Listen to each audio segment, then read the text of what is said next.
Gracias, pues muy buenas tardes a todos a los miembros que nos han acompañado durante varias semanas en el seminario.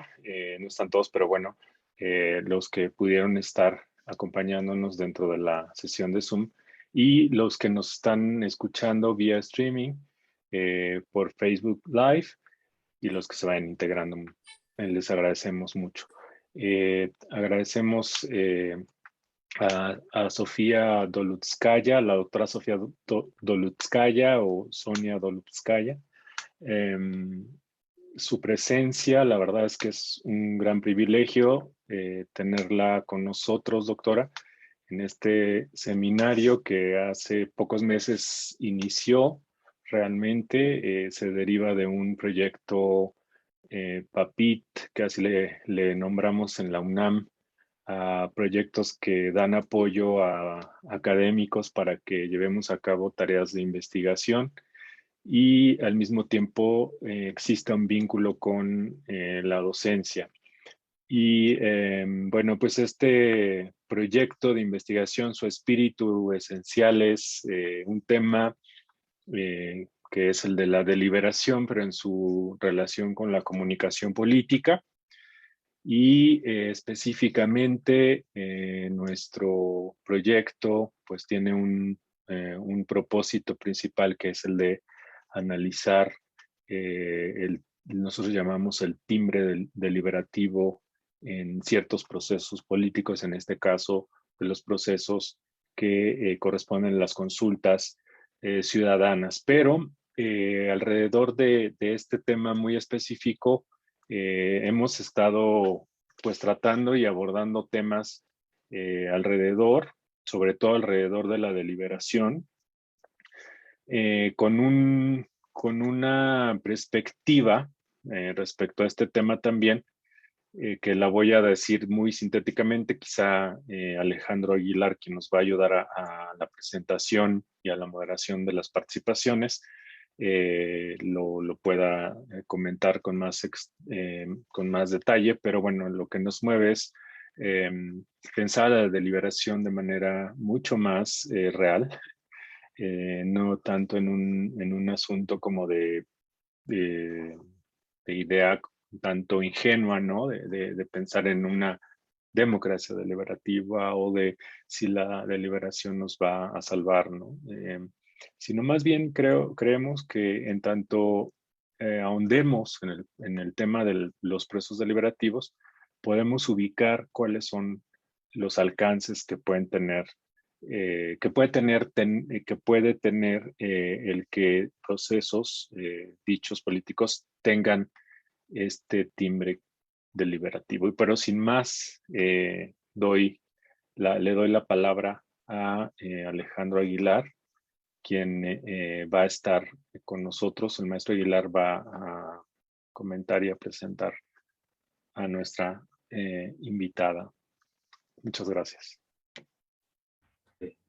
En esta ocasión, el doctor Jorge Canarroa no va a poder acompañarnos debido a que se encuentra indispuesto, pero vamos a tener una sesión muy interesante, estoy seguro, con la doctora Sofía Dolutskaya, a quien voy a presentar muy sintéticamente. Ella es egresada de Ciencias Ambientales y Políticas Públicas por la Universidad de Harvard, con una mención honorífica. Su tesis en ese momento versó sobre acción comunitaria para la protección de tortugas marinas en Baja California Sur, en México. Posteriormente cursó el doctorado en Ciencias Sociales del Medio Ambiente con certificado en estudios latinoamericanos por la Universidad de Duke. Su tesis, y creo que es algo que va a venir mucho a colación, tiene que ver con los activistas ambientales como sujetos de democratización social en Rusia y en México. Y es precisamente en este tenor en el cual la hemos invitado a brindarnos su perspectiva sobre las coincidencias o los desencuentros entre los movimientos sociales, las diversas formas de participación ciudadana y política y los procesos deliberativos ya sea a nivel micro, podríamos pensar en personas reuniéndose para deliberar y ponerse de acuerdo sobre cuestiones organizativas, como a nivel macro, procesos amplios de diálogo social, en los cuales, a fin de cuentas, asoma una cierta racionalidad que va más allá de la negociación de puros intereses privados, sino tiene que ver con una racionalidad pública que pueda ser respaldada en función de un cierto interés común. O eso es al menos lo que normativamente las teorías de la deliberación eh, tratarían de plantearnos. A fin de cuentas, creemos que es importante estudiar los movimientos sociales debido a que su aparición denota normalmente un cierto proceso de cambio social en el cual la democracia está puesta en cuestión. El, Nuevas demandas son colocadas sobre la mesa y nuevas formas de innovación democrática, de nuevas formas de hacer política potencialmente pueden surgir. Y es nuestra esperanza poder identificar en ellos, o al menos poder atisbar, ciertos rasgos que para los estudios incipientes de la deliberación puedan ser interesantes, ¿no? Entonces, en este tenor, le cedo la palabra a nuestra muy apreciada invitada, que nos va a hablar por unos 30, 40 minutos. Nos podremos extender un poco más para después pasar a una sesión de preguntas y respuestas. Sofía, es un gusto y es toda tuya la palabra. Listo. Bueno, aquí yo verdaderamente quisiera hacer una reflexión más que presentación de resultados y ideas muy finales. Por decir algo, es un tema que yo creo que a todos nos hace falta empujar un poquito más de lo que estamos ahora. Cuando Alex me propuso hacer una presentación, pues yo me interesé precisamente en la posibilidad de empujarme, ¿no? Decir, a ver, hasta dónde llego yo en visualizar el lugar de la deliberación en la acción colectiva, en los movimientos sociales, en los procesos democráticos, cuáles son algunos elementos que nos podrían ayudar a pues a pensar en sus usos, en su lugar, sus limitaciones, etcétera. Entonces, eso es lo que les quiero presentar, una serie de elementos que vienen de diferentes partes sobre todo de las ciencias políticas y de sociología. Cuando me preguntan quién soy, yo digo que más que nada soy socióloga política. Esos son los procesos que yo más estudio, los movimientos sociales, el Estado, la interacción entre esas dos entidades. Entonces, desde esa perspectiva voy a tratar pues de platicarles algunas cosas que me parecen útiles, y la parte pues más interesante yo creo va a ser qué reacciones, qué reflexiones eso produce en ustedes, ¿no? Los y las que nos están escuchando, para ver qué construimos todos juntos, ¿no? No nada más yo, sino pues vamos a hacer una deliberación sobre la deliberación, si quieren, ¿no? Pues aquí estamos en un formato para poder hacerlo. Bueno, dicho esto, vamos a ver algunas cosas. Cuando estamos hablando de los procesos sociales, a mí se me hace muy necesario, desde luego, pensar en el concepto del poder. Quiero empezar con este concepto porque yo creo que eso va a colorear de cierta manera pues nuestra discusión, ya que hemos mencionado la palabra movimientos sociales, hemos mencionado la movilización ciudadana, y pues la razón de ser de estos fenómenos son las desigualdades de poder que existen en cualquier sociedad.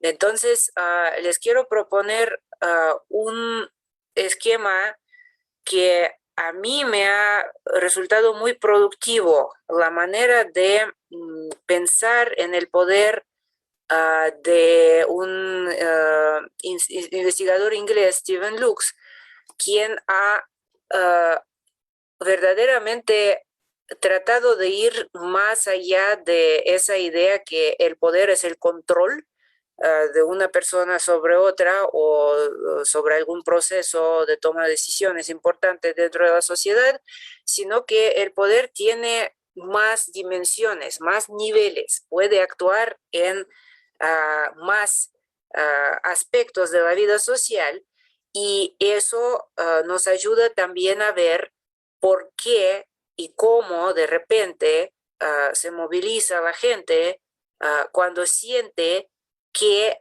alguna construcción del poder en la sociedad los está dejando sin voz o ni siquiera les está dejando verdaderamente formar sus preferencias sobre algún tema, algún problema importante. Entonces, aquí en esta clasificación, por así decirlo, nos vamos desde la primera dimensión, que puede ser la más obvia, quien tiene el control sobre algún proceso de toma de decisiones que se considera importante, sobre algún problema público. La siguiente dimensión que subyace la primera es, a ver, ¿y cómo decidimos que lo que vamos a discutir o sobre lo que vamos a deliberar es precisamente este problema público X? ¿Por qué X? ¿Por qué no Y? ¿Quién forma, influye y tiene poder de presentarnos la agenda pública? Es decir, escoger cuáles problemas públicos se van a discutir y cuáles no. Entonces, ahí si decimos que algún actor tiene el poder, este poder puede manifestarse como eso de impedir que algún tema que nos importa a nosotros siquiera entre en la discusión pública. Y luego, la tercera dimensión, digamos, la más escondida de las tres, es que a lo mejor un actor poderoso no solo tiene el control de cuáles problemas se discuten y cuáles no, sino que también tiene el poder de influir sobre otro grupo en cuanto a cómo ven sus preferencias o intereses en algún problema importante. Entonces, esto nos lleva de regreso a Marx y al pensamiento sobre la conciencia, no necesariamente de clase, pero la conciencia de grupo, de lo que son sus intereses. ¿Cómo se crea el grupo? ¿Cómo se formulan los intereses del grupo? Sobre todo cuando el grupo consiste de los individuos que podríamos describir como políticamente y o económicamente débiles y o excluidos. Entonces, todo eso, si lo aplicamos al proceso de la deliberación, como el proceso de discusión razonada, pública, sobre lo que nos importa y qué hacer con esos problemas, pues esas desigualdades del poder en diferentes niveles simplemente pueden impedir que la deliberación suceda de todo o sea suficientemente amplia como para lograr los resultados que nos muevan adelante como sociedad. Entonces, si esto es lo que está sucediendo, algunos actores excluidos, los que no logran participar en esa deliberación pública, pueden pensar que es necesario redistribuir el poder de alguna forma. Ya vimos que no es lo mismo estarlo redistribuyendo dependiendo de qué dimensión, de qué nivel uno está hablando. Ahora, antes de que procedamos con esta idea, me gustaría desmenuzar un poco más por qué existen esos grupos en la sociedad que no tienen voz o tienen poco acceso a la formulación y a la discusión de la agenda pública, es decir, procesos deliberativos. Aquí podemos pensar en también otra manera de llamar a estos grupos que utilizamos seguido son grupos, como quien dice, vulnerables, ¿no? De algún modo hay algo que históricamente les ha impedido a realizar su cualidad de ciudadanos en cuanto a los procesos deliberativos. Y podemos pensar en muchas razones por las cuales esta ausencia de voz puede tener lugar.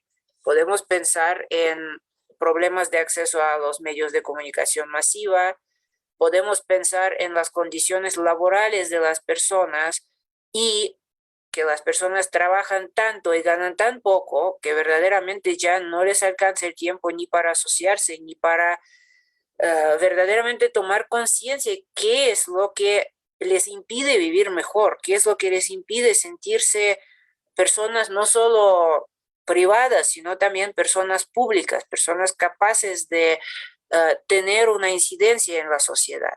Su nivel de educación, su nivel de organización, todas esas cuestiones aquí inciden. Obviamente de lo que estamos hablando son las desigualdades.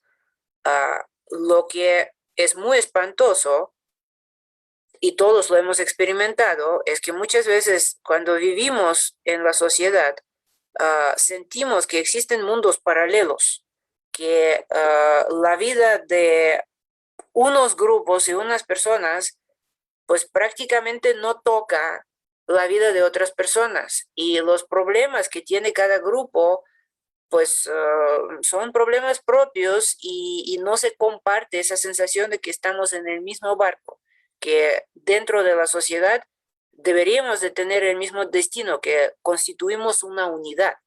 Entonces, eso es lo que producen sociedades muy desiguales, como lo es la mexicana, la nuestra. Digo la nuestra porque aunque yo nací y crecí en Rusia y después viví varios años en Estados Unidos, yo soy mexicana por adopción.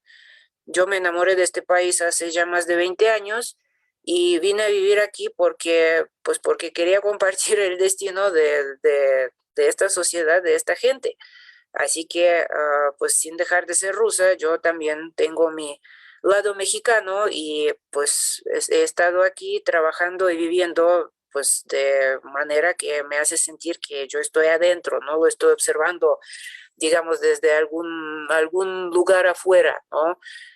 Obviamente, como profesión, pues todos tenemos nuestras perspectivas, sesgos, distancias. Yo soy investigadora, muchas veces se dice que los investigadores estamos encerrados y encerradas en torres de marfil. Bueno, yo ahorita no tengo ninguna torre, no solo porque estoy trabajando desde mi casa, como nos sucede a muchos durante la pandemia, sino también porque en realidad en este momento soy investigadora independiente, no tengo pues una adscripción institucional. Y también, por otro lado, siendo socióloga, pues yo siempre he amado el trabajo de campo y lo he logrado estar haciendo aún durante la pandemia, pues utilizando los medios electrónicos que nos permiten trabajar de manera remota, sin juntarnos, sin exponernos mutuamente a los riesgos del contagio, pero uno de los proyectos en los que yo estoy trabajando ahorita tiene que ver con el acceso a la salud de las personas que tienen empleos informales aquí en la Ciudad de México. Entonces yo he pasado varios meses entrevistando a las vendedoras, los vendedores de periódicos, los vagoneros, la gente que trabaja en el metro, la gente que trabaja en mercados públicos, vendedoras y vendedores ambulantes, etcétera, etcétera. Entonces, esto me permite también a mí, como socióloga y como persona, pues ponerme en los zapatos mejor de la gente cuya vida es muy diferente de la mía. Me da un sentido de perspectiva y yo utilizo este trabajo de manera consciente para forzarme a, digamos, brincar entre las realidades que pueden ser muy paralelas y hacer cruces, ¿no? Enterarme de lo que pasa mejor y de manera más personal. Bueno, dicho esto, aparte de las desigualdades, lo que también tenemos son diferentes formas de violencia que se ejercen en la sociedad por unos grupos para no permitir que las preocupaciones de otros grupos sean más visibles. Aquí podemos hablar de muchas cosas. Yo creo que ustedes van a tener una sesión especial sobre el papel de las mujeres y el movimiento de las mujeres para visibilizar el hecho de que el mundo no se ve igual desde el punto de vista de la mujer que del hombre, y que esto también presenta problemas de exclusión, problemas de falta de entendimiento y problemas de fragmentación social que necesitamos ir superando. Pero pues la violencia contra la mujer la tenemos muy presente ahora, tanto por la pandemia como por los esfuerzos de distintos grupos de visibilizarla a través de acciones contenciosas. Existe el movimiento feminista tanto en México como en otros países.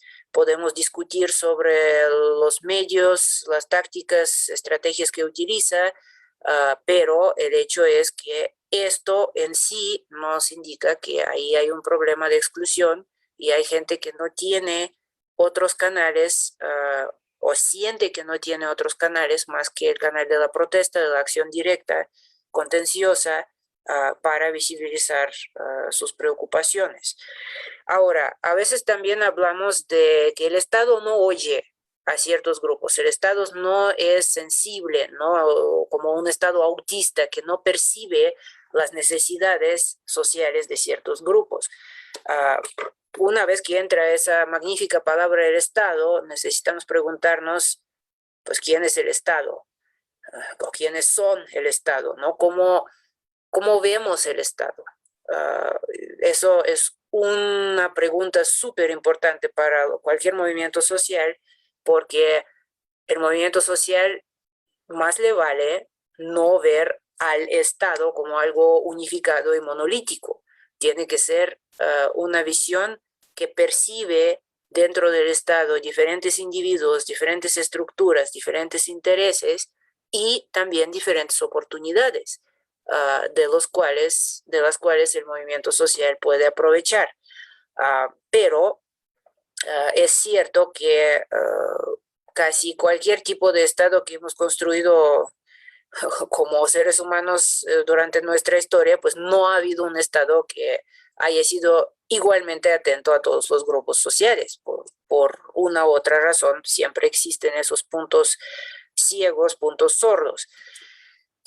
Quiero recordarles el trabajo de un investigador ya difunto que nos ha dejado una herencia fantástica en cuanto a sintetizar diferentes teorías de movimientos sociales y de la acción contenciosa. Y pues quiero recordar algunas frases de uno de sus libros tempranos sobre este asunto, el poder en movimiento, donde él dice que la acción colectiva se vuelve contenciosa cuando las personas que la utilizan actúan en el nombre de las reivindicaciones nuevas o aún no aceptadas por la sociedad. Esto, obviamente, la acción colectiva contenciosa es la base para cualquier movimiento social, porque, según Tarro, y pues yo concuerdo con él, muy seguido es el único, el principal recurso que la gente excluida, Tarro les dice la gente ordinaria, pero podemos hablar de la gente vulnerable o excluida, tiene contra sus oponentes más poderosos, que pueden estar dentro o fuera del Estado, dependiendo del caso. Entonces, estamos ahorita juntando ladrillos, ¿no? Estamos tratando de ver un poquito de qué se construyen, ¿no? En qué consiste la esencia de los movimientos sociales, en qué puede consistir la esencia de la deliberación, la esencia de la esfera pública, todos estos conceptos. Procuraré ligarlos un poquito más conforme avanzo en mi presentación, pero también simplemente quiero recordarles estos elementos que seguramente ya para la mayoría de los que están escuchando no son nuevos, para ver cómo rebotan estas ideas, ¿no? teniendo los ladrillos, a ver qué podemos hacer con ellos, cómo los podemos combinar, qué construimos, para qué nos sirven. Ahora, una pregunta que yo tengo aquí para todos ustedes. Tenemos ese término contencioso que usa Sidney Tarrow. Si vamos a los diccionarios, nos dicen que algo que es contencioso implica una disputa, implica diferencias de perspectivas que de algún modo chocan. Pero aquí me gustaría pensar un poquito con ustedes y voy a salir de la presentación para ir apuntando las ideas que les surjan. ¿Podrían simplemente decirme así por asociación, cuando yo les digo esa palabra disputa, qué asociaciones surgen? ¿En qué piensan al oír la palabra disputa? Porque es verdaderamente interesante que esa palabra no tiene el mismo significado para diferentes personas. Vamos a ver qué surge. Yo ahorita no estoy viendo el chat. Alejandro, si tú estás monitoreando, ¿me podrías dar por ahí algunas ideas que van llegando en viva voz? Claro que sí. Yo voy a apuntar. De entrada, a mí me significa contradicción. Ajá, contradicción, apuntemos. Iván nos comenta que para él es interés por algo. Interés por algo. Ajá, vamos. ¿Qué más? Aprovecho este breve intervalo para comentarles a las personas que nos ven vía Facebook que pueden escribir en los comentarios preguntas y se las haremos llegar a la doctora. Alguien también por ahí dice confrontación. Muchas gracias. Confrontación, ajá. ¿Qué otras asociaciones tenemos a esa palabra? Manuel nos dice conflicto y Iván nos sugiere pugna por prevalecer. Ajá, conflicto, pugna. Interesante. Ya empiezan a salir bastantes diferencias. A ver, ¿qué otras cosas aparecen? Vamos a tomar otro par de palabras. Nadia nos comenta desacuerdo. Eso nos hacía falta, definitivamente. Vamos a poner esta palabra, desacuerdo. Muy bien. ¿Qué más? Y Alan Daniel Mosqueda, disputa o discusión entre personas. Ajá. Muy bien. Un par de palabras más, a ver qué surge para completar. A mí se me ocurre también pluralidad de puntos de vista. Ajá. Muy bien, de puntos de vista. Súper. ¿Alguna otra cosa? Discusión, ajá. Parece que, bueno, ya tenemos un conjunto muy interesante. Fíjense bien en este conjunto que nos surgió ahorita de manera espontánea. Ahorita lo vuelvo a meter.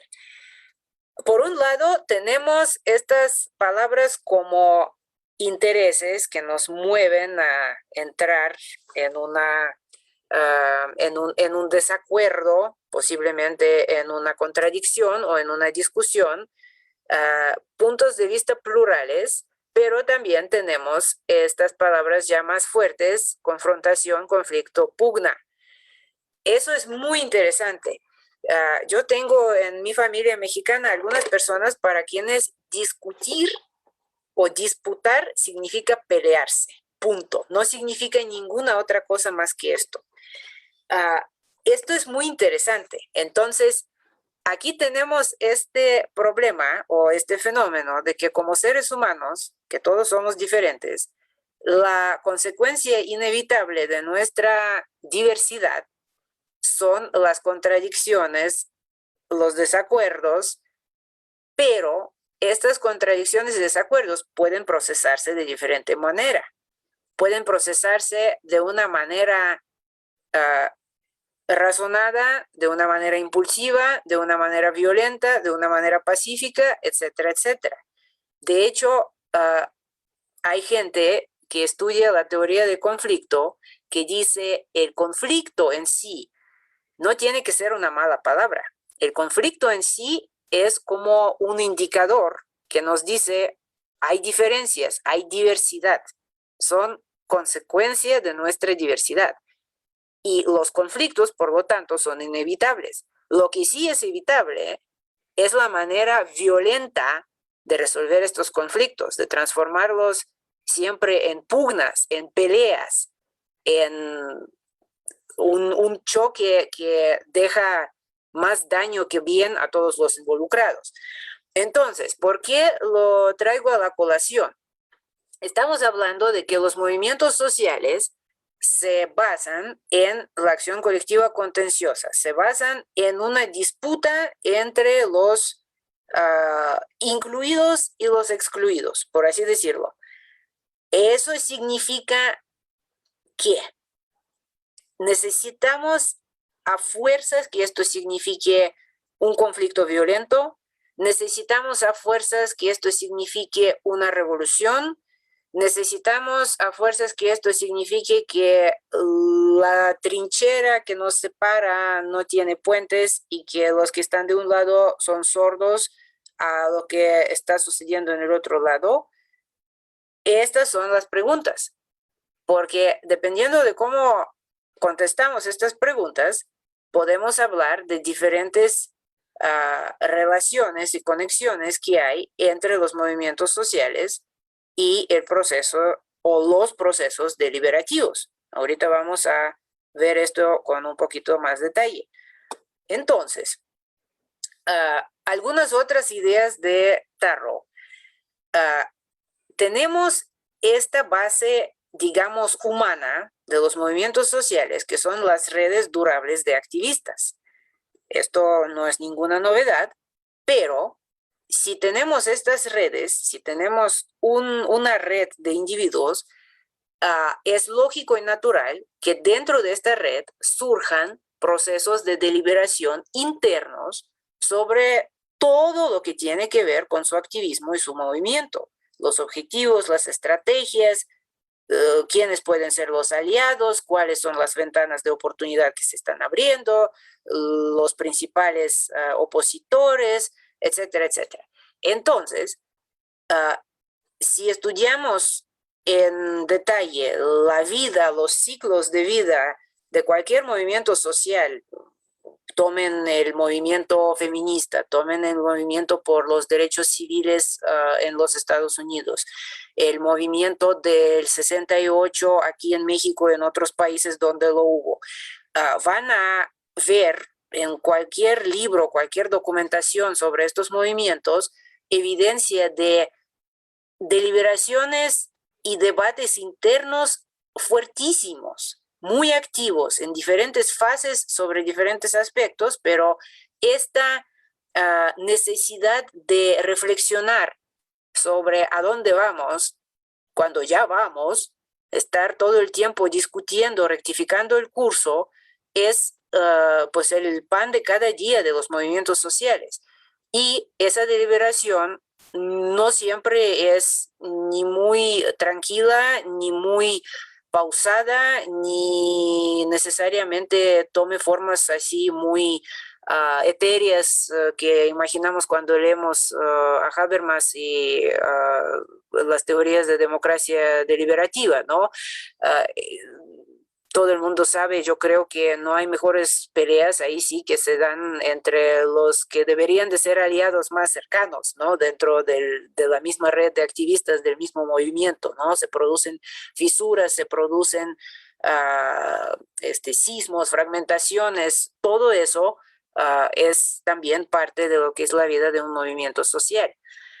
Por otro lado, las y los activistas que forman parte de los movimientos sociales no solo viven para adentro del movimiento, sino también viven para afuera. Se buscan aliados, procuran visibilizar y repartir, difundir las ideas nuevas que se generan en las deliberaciones dentro del movimiento social. Y claro, una vez que se trata de ideas y de empujar a la agenda pública nuevas maneras de ver la vida social, entonces ya entramos en interacción con la gente que puede convertirse en simpatizantes, puede quedarse indiferente o puede volverse bastante opuesta, pueden volverse adversarios. Entonces, ahí es donde el movimiento social también fomenta procesos deliberativos hacia afuera de sí mismo, ¿no? Esa es la deliberación, digamos, más amplia, más externa. Ahora, ¿cuáles formas va a tomar esa deliberación y qué tanto esa deliberación sobreviva cuando el movimiento opte por acción contenciosa para llamar la atención a sí mismo, a la suerte de sus miembros? Eso es la gran pregunta en cada caso. ¿Cómo equilibrar eso de que estamos en una situación del poder desigual y necesitamos empujar con fuerza para que nos noten, con el hecho de que también queremos que la sociedad no nos rechace, sino que tome nuestra existencia como pues una nueva gran pregunta que se tiene que poner? ¿Cómo vamos a proceder ahora que nos enteramos de que existen los pueblos indígenas, de que existen las mujeres que están reclamando sus derechos que antes ni siquiera se veían como tales, de que existen las personas con orientaciones sexuales diferentes que también tienen derechos que no se les otorgan nada más porque quién sabe qué? Entonces, esas son las preguntas que surgen. A ver, ahora, hablando de Habermas, yo encontré ese dibujito que pues viene de toda una serie hecha por otro investigador que se llama Peter Levine, y pues también la decidí poner en esa presentación para que podamos pensar un poquito, problematizar y también pensar qué tanto nos sirva cada una de estas, pues, de estos pequeños segmentos, ¿no? Aquí yo no lo traduje al español, pero bueno, pues por si acaso, dice una democracia deliberativa ideal, ¿no? Eso es estilo completamente habermasiano. Tenemos a la gente, cada uno en su mundo de vida, y el alcance, digamos, de ese mundo de vida se representa como si fuera esa esfera, y entonces vemos que la gente como que se intercruza, ¿no? Pero también, aunque aquí no lo dibujaron así, si hablamos de esos mundos paralelos, de la fragmentación en la sociedad, de la segregación social, desigualdades extremas, bien puede ser que algunos de esos circulitos de plano pues no se conecten, ¿no? Que hay burbujas que estén conectadas entre sí, pero no estén conectadas con otra serie de burbujas, etcétera, etcétera. Lo hemos visto mucho, ahora se ha hablado mucho de esto con las elecciones y el papel de las redes sociales y de la propaganda electoral dentro de esas redes, que pues tiende a hacernos burbujas donde sacamos de las redes sociales lo que ya pensamos y lo que queremos confirmar. No queremos confrontarnos con una manera distinta de ver el mundo, sino que queremos quedarnos más en la zona de confort. Entonces ahí ya tenemos este problema, ¿no? ¿Qué tan entrelazados estén estos circulitos y quiénes están dentro de cada uno, etcétera, etcétera? Luego tenemos, si todo va bien en el mundo ideal, tenemos una transición de que las interacciones privadas de la gente, cada quien en su mundo de vida diaria, puedan traducirse a la creación de la esfera y funcionamiento de la esfera pública. Y bueno, pues aquí muy estilo Habermas, quien empieza con la creación de la esfera pública en Europa del siglo XVIII, ¿no? Pues tenemos la taza de café, pues los lugares donde la gente se junta a leer los periódicos, a pues, tomar su taza de café, platicar de los asuntos públicos, comentar un nuevo libro. Pero bueno, pues también ya llegan nuevas ideas que aquí están representadas por la computadora y la nube, el internet, ¿no? La posibilidad de aumentar esa esfera pública mucho más allá de la comunidad local, hacerla inter y transnacional, buscarse a la gente con intereses similares, etcétera, etcétera. Entonces, esto, de algún modo, habría que ver de cuál modo, y eso aquí es donde están sentados los movimientos sociales, en esa flechita, que sin los movimientos sociales muy seguido no funciona. Se forman demandas, reivindicaciones que empiezan a presionar ya a las estructuras del poder, que aquí están representadas por el legislativo, el poder legislativo. ¿Por qué?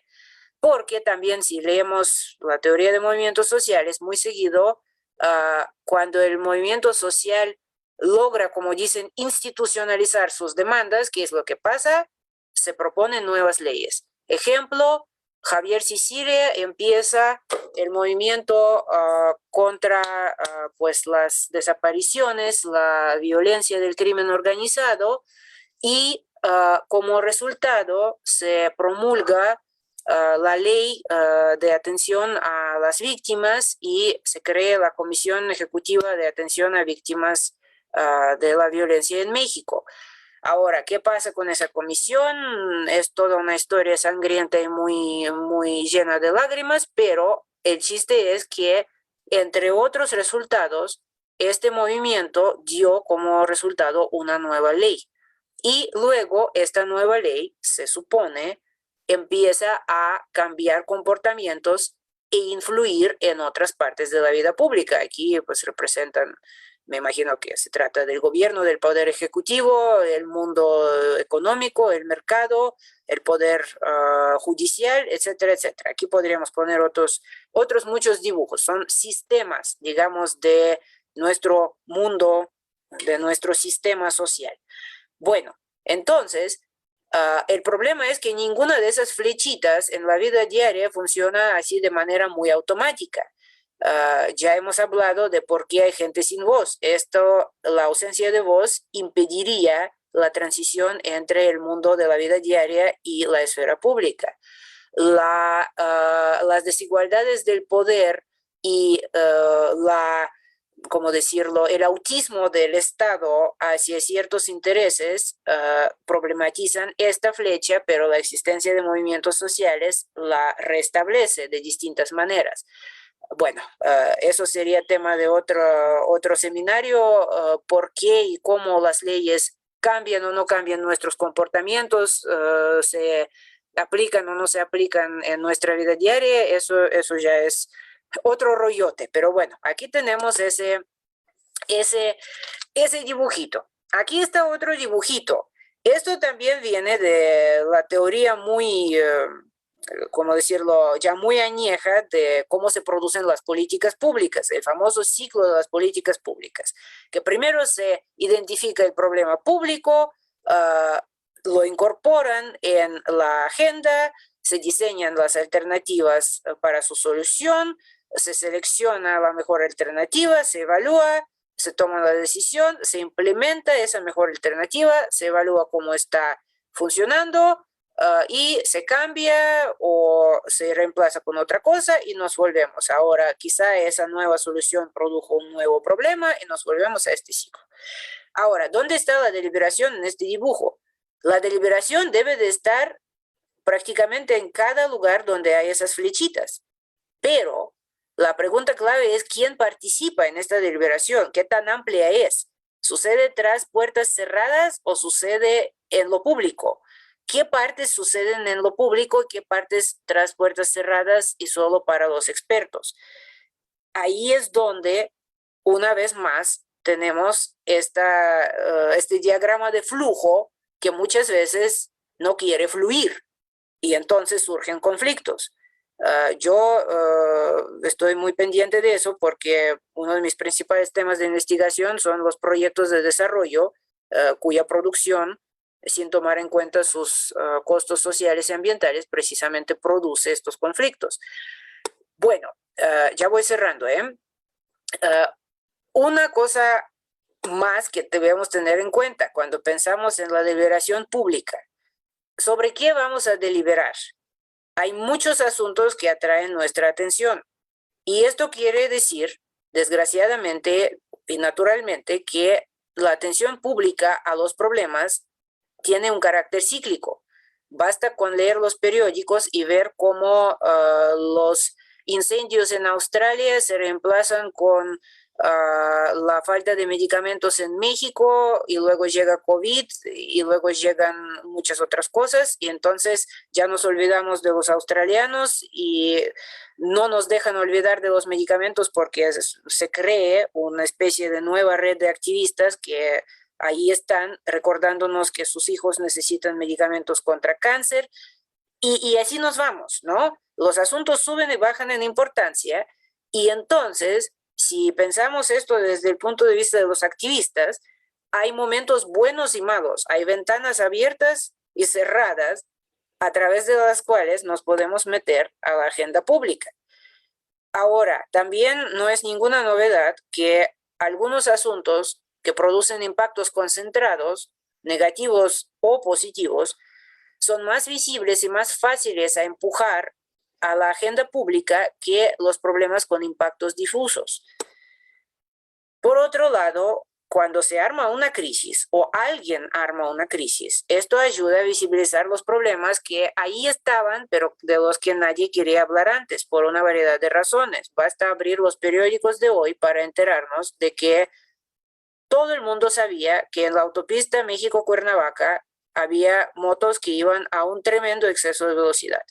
¿Qué pasa? Un tremendo accidente, mueren 7 motociclistas, que tenemos que hacer cosas para que esto cambie. Y esto se agrega a la discusión de la movilidad y de cuáles son las reglas para los automovilistas y cuáles para las motos y cuáles para las bicicletas, etcétera, etcétera. Entonces la crisis nos enfoca en esto, pero luego viene otra crisis y nos puede desplazar la atención.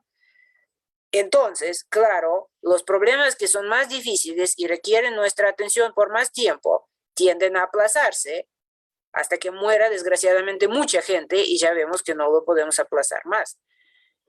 Pero también lo que puede pasar es que precisamente si ignoramos demasiados asuntos importantes por demasiado tiempo, puede crearse una situación revolucionaria. Eso pasó en mi país de origen en el año primero 1905 y luego 1917.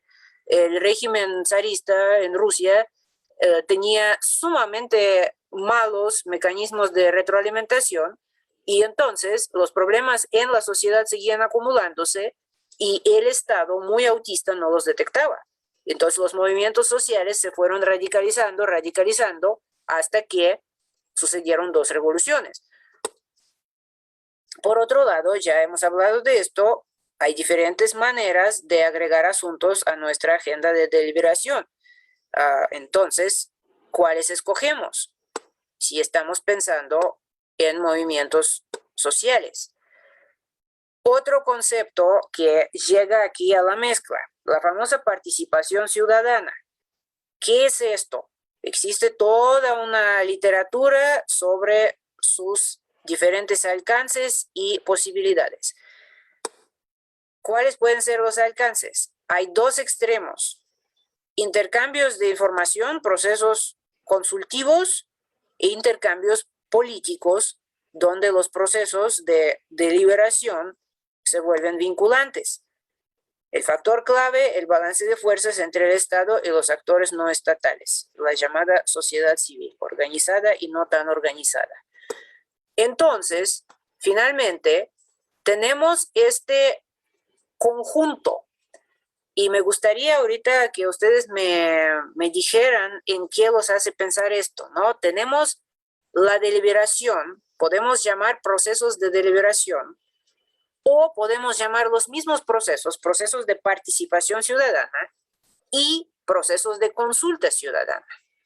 ¿Qué implica cada una de estas maneras de llamar el mismo proceso de discusión entre actores estatales y no estatales? La pregunta clave aquí es, ¿y con qué objetivo se hace la discusión? Aquí hay algunos posibles objetivos, pero me gustaría, pues, discutir y deliberar con ustedes, ¿no?, sobre lo que esta elección de términos significa. En México del día de hoy para diferentes temas, diferentes asuntos públicos.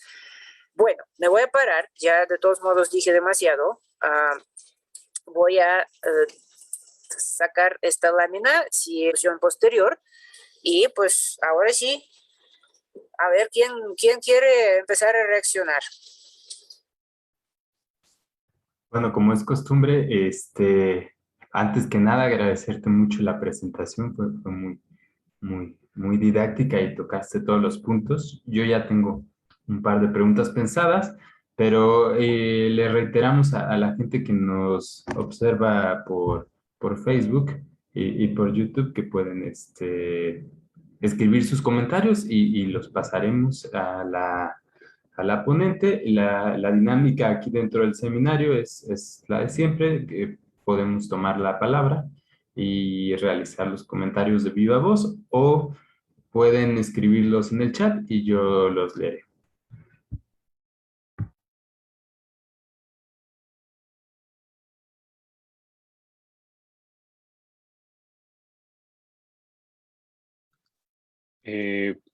Perdón, voy a tomar la palabra, Alex. Yo creo que estaría bueno, Alex, que tú comenzaras con algunos puntos que hayas tú anotado o algunas preguntas, en una especie como de réplica, ¿no? Para que en lo que se van animando los demás a formular alguna pregunta o a hacer algún apunte, podamos darle continuidad, ¿no? A la transmisión. Claro, claro, totalmente. Pues hay una serie de cosas que me llamaron mucho la atención y más que una réplica, yo tengo una serie de preguntas que me fueron surgiendo a propósito de esto y además con la confianza de conocer a Sofía y de saber sus temas de investigación. El primero y que me parece más relevante o al menos más vigente es sobre todo la que ha sido definida, por ejemplo, por Dreisek como la promesa ambiental de la deliberación, ¿no? Que Dreisek me parece que es alguien privilegiado porque se encuentra con una piernita en cada uno de los campos, de los estudios ambientales, pero también de los estudios de la deliberación. Y, y es algo que además en la ponencia fue mencionado, acerca de la posibilidad de emplear mecanismos deliberativos para hacer llegar ciertos inputs al sistema político sobre procesos que tienen impactos difusos sobre la sociedad, ¿no? Como precisamente el cambio climático. Entonces, Dreisek ve muy promisoriamente que el fortalecer el entramado de instituciones y procesos deliberativos pueden ayudarnos a ser más perceptivos como sociedad acerca de las posibilidades de los impactos ambientales que las sociedades industriales llevan consigo. Esto a mí me parece teórica y lógicamente muy adecuado, pero quisiera jugar al abogado del diablo y preguntar si empíricamente podemos corroborarlo, ¿no? Quizá en México particularmente no se ve que procesos con un amplio impacto ambiental hayan sido acompañados de un profundo diálogo social. Y yo pienso claramente, por ejemplo, en el Tren Maya. ¿Qué haría falta? Quizá esa sería una de mis primeras preguntas. Para que estos grandes megaproyectos de desarrollo que tú has estudiado muy concienzudamente pudieran detonar o por qué no hemos llegado a una discusión de fondo acerca del Tren Maya, ¿no? Falta racionalidad pública, falta movilización social. Quizás esa sería una primera pregunta y ahorita paso a una segunda un poco más teórica, pero si gustas. ¿Gustas que empiece con esta pregunta? Sí, por Para favor. ir una por una, sí. Ajá. Híjole, muy buena pregunta, por cierto. Es como siempre, bueno, yo no soy partidaria de dar explicaciones de una sola causa casi nunca, ¿no? Y menos para pues un conjunto tan complejo, porque es verdaderamente interesante lo que pasó con los megaproyectos de desarrollo y la 4T, cuando la gente que ahora son el gobierno, que se llama el gobierno de la 4T, todavía eran la oposición. Era muy interesante ver cómo todo un grupo de activistas sociales y ambientales, antropólogos, biogeógrafos, defensores de los pueblos indígenas, apoyaban a López Obrador y a sus aliados, absolutamente convencidos de que si López Obrador se volvía presidente, no, no solo no iba a hacer megaproyectos propios, sino que iba a cancelar los anteriores, ¿no? Entonces, altas esperanzas obviamente había, por ejemplo, con el proyecto de nuevo aeropuerto en Texcoco. Y a mí me tocó presenciar en varios foros la absoluta, ¿cómo decirlo? Pues la gente se quedó con la boca abierta, ¿no? Patidifusas se quedaron las personas al darse cuenta de que en realidad la cosa se volcó una vez que la oposición se ha vuelto poder, una vez que entraron al Estado, porque resultó que tenían sus proyectos, megaproyectos predilectos propios. Y a mí siempre me pareció un poco raro que hubiera tanta sorpresa al respecto, porque yo he pasado varios años estudiando el desempeño de López Obrador cuando él era alcalde, pues jefe de gobierno en aquel entonces del Distrito Federal, ahora Ciudad de México. Y entonces, si uno estudia, analiza con mucho cuidado lo que López Obrador hacía en aquel entonces, los segundos pisos del periférico, cómo se instrumentó este proyecto, cómo se hicieron convenios de cooperación por actuación en Santa Fe, ya se vislumbraba la manera suya de escoger e instrumentar los proyectos de desarrollo, en este caso proyectos reales, que le parecían muy vistosos, muy modernos y muy benéficos para la ciudad.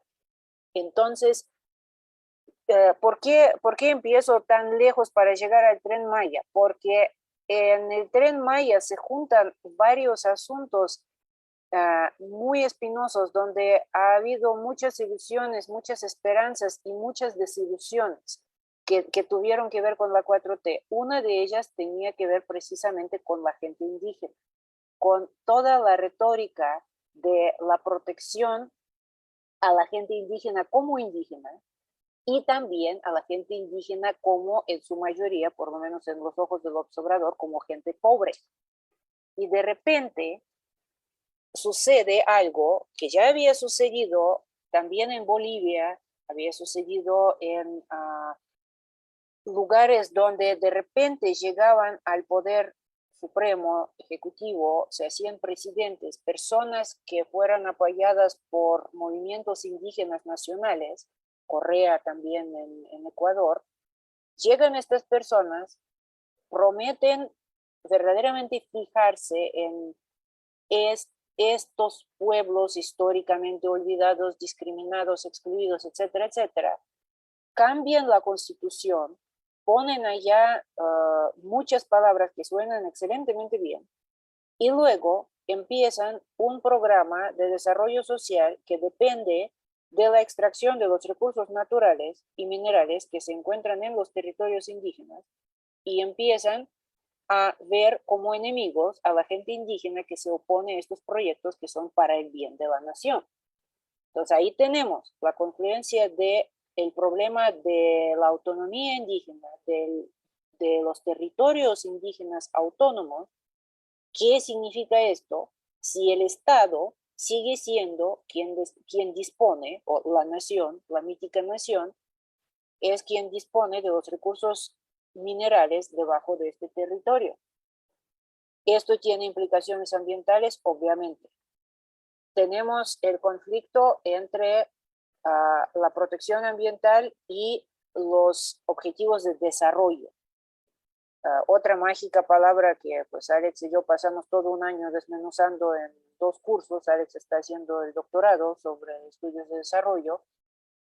¿Cómo entienden cada uno de estos activistas que antes apoyaban a López Obrador y descubrieron de repente que ya no lo pueden hacer? ¿Cómo entienden el desarrollo? En este caso, muy característica ha sido la evolución, por ejemplo, de Víctor Manuel Toledo, el ex titular de la Semarnat, activista ecologista de mucho tiempo, gran conocedor del mundo indígena del sureste, autor de libros y artículos innumerables sobre Chiapas, en particular. La esperanza que él tenía al incorporarse al gobierno de la 4T y el inevitable choque que hubo con otros miembros de este gobierno y con las imperativas contra las que él simplemente no pudo y tuvo que salirse. Y bueno, pues yo creo que la verdadera historia de por qué y cómo él salió todavía está por contarse. Pero esta mezcla de ¿para qué necesitamos desarrollo? ¿Qué tipo de desarrollo necesitamos? ¿Qué implica este desarrollo para los excluidos? ¿A quiénes consideramos excluidos? ¿Quiénes son estos pobres que van primero? ¿Qué significa este modelo de desarrollo para el medio ambiente? ¿Para quién y qué tipo de medio ambiente queremos preservar? ¿Cómo lo definimos? ¿Cómo vemos al turismo como uno de los motores principales del desarrollo? Hay gente que aboga y alega que el turismo puede ser la base del desarrollo ambientalmente light, por decirlo así, ¿no? Que se puede diseñar la industria turística de tal modo que su impacto ambiental sea mucho menos de lo que es, por ejemplo, en Cancún y en tantos otros lugares, y que esto podría ser el principio de un nuevo modelo de desarrollo que daría bienestar a las zonas atrasadas, a las zonas menos desarrolladas, a las zonas con altos grados de exclusión, etcétera, etcétera. Entonces, bueno, todo esto son batallas no solo de términos, de palabras, son batallas de visiones del mundo, de agendas políticas, de ideologías que se mezclan algunas veces de una manera verdaderamente exótica, ¿no? La combinación, por ejemplo, de ideologías y divisiones dentro del mundo de activismo ambiental, cómo se superimpone sobre las divisiones tradicionales de la izquierda mexicana, del mundo de los activistas que trabajan con la gente indígena. Ahí hay toda clase de cosas. Entonces, ¿esto qué tiene que ver con la deliberación? Para deliberar, yo creo que una de las cosas que necesitamos es distanciarnos de ciertos términos y dejar de verlos como banderas. Es que en esta discusión hay demasiados términos. Desarrollo es uno, neoliberalismo es otro. Podemos seguir con esa lista. Una vez que se pronuncia este término, quien lo pronuncia piensa que es como si izara la bandera, y entonces ya todo el mundo sabe qué quieren decir con este término, y ya la gente que está con esta persona se va a ponerse en fila detrás de ella o de él, y los que están en contra pues ya están en contra. Esto nos divide mucho más allá de lo que necesitamos para una deliberación, porque la deliberación, yo creo, para verdaderamente dar fruto, necesita una cierta predisposición a cuestionar lo que uno piensa, cree y entiende por estos términos tan importantes, y al mismo tiempo parecen grandes paraguas, ¿no? Acomodan un gran chorro de definiciones, muchas veces contradictorias. Entonces, de algún modo, me gustaría saber cómo, hay que crear condiciones para que podamos llegar a esa deliberación en los medios públicos, en las sesiones de consulta, en los mecanismos de participación ciudadana, dentro y fuera de movimientos sociales, que nos permitiera ser críticos con nosotros mismos para empezar. porque para oír al otro hay que primero dejar de lado los supuestos sobre cómo el otro o la otra utiliza el lenguaje. ¿Qué quiere decir para ella y para él esas mismas palabras que para mí son groserías o mis palabras favoritas? Bueno, yo creo que voy a pararme aquí de momento para saber qué más sale. Sí, muchísimas gracias. Creo que vamos aterrizando cada vez más en la cuestión. Una segunda interrogante que a mí me aparecía a lo largo de tu ponencia es que a fin de cuentas estamos hablando de dos nociones que poblan el horizonte de la democracia ideal, ¿no? La participación política, la movilización social y la democracia deliberativa.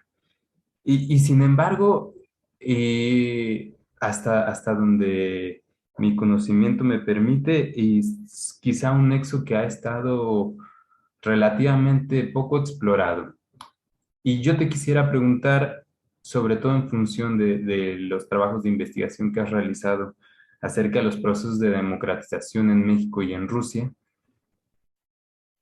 acerca de cómo en los hechos, en la empiria, pueden o han llegado a estar relacionados uno con otro, si de verdad han detonado, si procesos de movilización social, en este caso pueden ser ambientales, pero quizá pueden ser protestas estudiantiles, abren espacios de diálogo social, o si al contrario, esos espacios tienen que estar abiertos antes para que la movilización social sea posible. ¿Cuál es el caballo y cuál es la carreta? ¿Quién jala a quién? O quizá tengamos que romper esa dicotomía de uno jala a otro. Ay, vaya, qué interesante. Pues yo creo que estos procesos, digo, nada más hablando de los dos casos que conozco mejor y quizás juntando el tercer caso que conozco un poco menos bien, pero también bastante, que es el de Brasil. Pues tengo tres países grandes, Rusia, México y Brasil.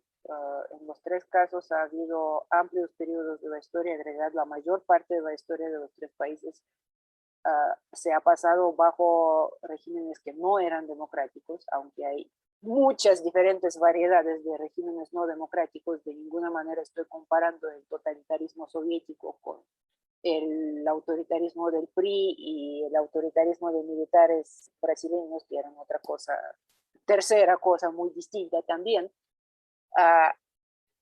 Voy a empezar con la Unión Soviética. Y eso pasó no solo en la Unión Soviética, sino también en los países del bloque socialista de Europa del Este.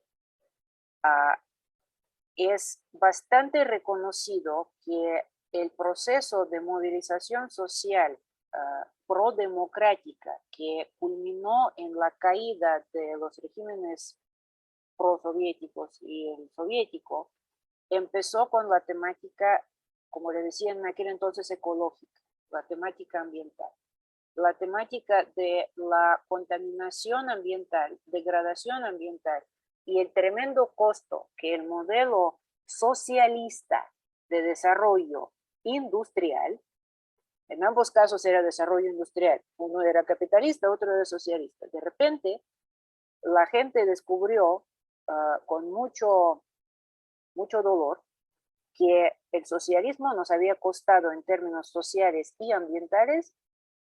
Hemos pagado un precio tan alto y lo seguimos pagando, que esto era escandaloso.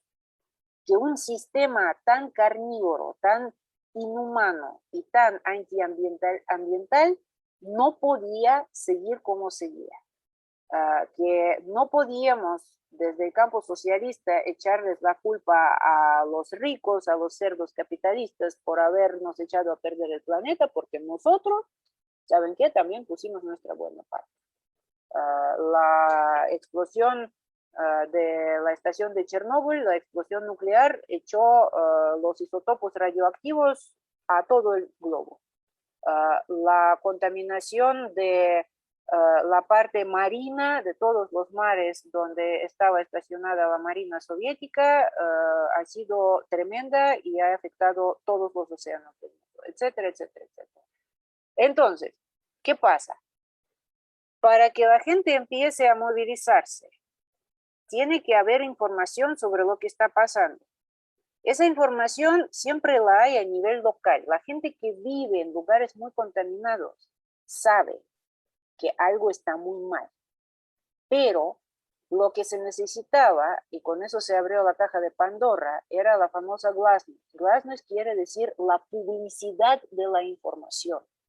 El momento que Gorbachev, pensando que el sistema todavía tenía remedio y que hacerlo más transparente y más público lo iba a remediar, el momento que él animó a que se hablara de manera sincera de los problemas públicos que había, este fue el momento cuando de repente todo el mundo empezó a enterarse que esos problemas eran tantos y de tal grado, cuando juntamos todo lo local, ¿no? Empezamos a sumar las partes, ahí fue donde nos dijimos, no, espérense, esto no tiene remedio, de veras, ni cómo ayudar a este sistema. Entonces, ¿qué es lo que está pasando?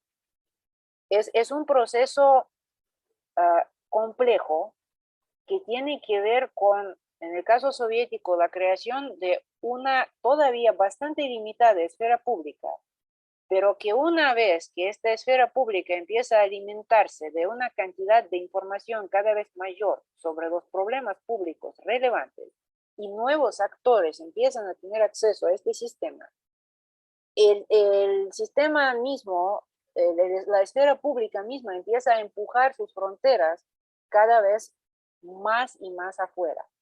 El tema ambientalista se juntó con los temas nacionalistas. Entonces, tanto en las exrepúblicas soviéticas, que no eran Rusia, sino las otras 14 repúblicas, los estonios, los ucranianos, los georgianos, dijeron, miren nada más el impacto que el modelo soviético tuvo en nuestras sociedades, en nuestra cultura, en nuestra naturaleza, en nuestro ambiente de vida. Ya no queremos esto. Nosotros queremos nuestro propio camino. Y el nacionalismo se alimentó del ambientalismo. Este ha sido un tipo de trayectoria. Ahora, en México, ¿qué pasa? Las raíces, algunas de las raíces más antiguas del ambientalismo social, el ambientalismo que al mismo tiempo está enfocado en la degradación de naturaleza y en las violaciones de derechos de la gente, en problemas de justicia social. Las raíces de este ambientalismo van al 68, a la expulsión y el autoexilio de muchos de los activistas políticos del 68, cuando empiezan las represiones. Esta gente, algunos literalmente tienen que huir, y huyen de las ciudades al campo. Es más fácil perderse en el campo mexicano que en la Ciudad de México. Entonces, ahí empieza ese enfoque, por ejemplo, de la tecnología apropiada, del desarrollo más enfocado en las necesidades micro de las comunidades rurales, indígenas y no indígenas, y en el cuidado del territorio de manera integral para generar el bienestar tanto humano como el bienestar de los ecosistemas. Este proceso va de una manera no clandestina, pero no tiene en sus primeras fases connotaciones políticas muy claras. Pero cuando el sistema del priismo empieza a abrirse a principios de los años 80, la corriente ecológica entra a esta apertura ya prodemocrática. El contingente de los activistas ambientalistas notables que han sido miembros fundadores del PRD es muy considerable. Esa corriente ambientalista social sintió al PRD de entonces Cuauhtémoc Cárdenas como su fuerza política, como su chance de entrar a la política en grande entrar a los puestos del Estado, entrar a las burocracias del Estado. La primera administración de la Semarnat, la gente que trae, por ejemplo, Julia Carabias al Semarnat, todos estos procesos se ligan. Entonces, yo creo que estos procesos, tanto los procesos de movilización como los procesos de deliberación más o menos amplia, deliberación política, tienden a tener sus ciclos. Estos ciclos, Tarro en su libro habla mucho del ciclo de protesta, ¿no? Del ciclo de los movimientos sociales. Yo en mi trabajo sobre Rusia y México también hice un análisis de las fases de ciclos de movilización ambiental. Movilización ambiental y movilización prodemocrática. Y entonces resulta que estos ciclos no siempre coinciden. La esfera del activismo político prodemocrático y la esfera ambientalista, cada una tiene sus dinámicas, porque también hay más de un tipo de ambientalista.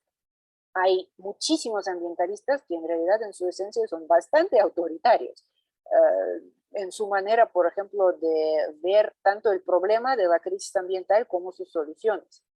Por dar un ejemplo muy simple, yo he encontrado a mucha gente, biólogos de conservación, que son bastante misántropos.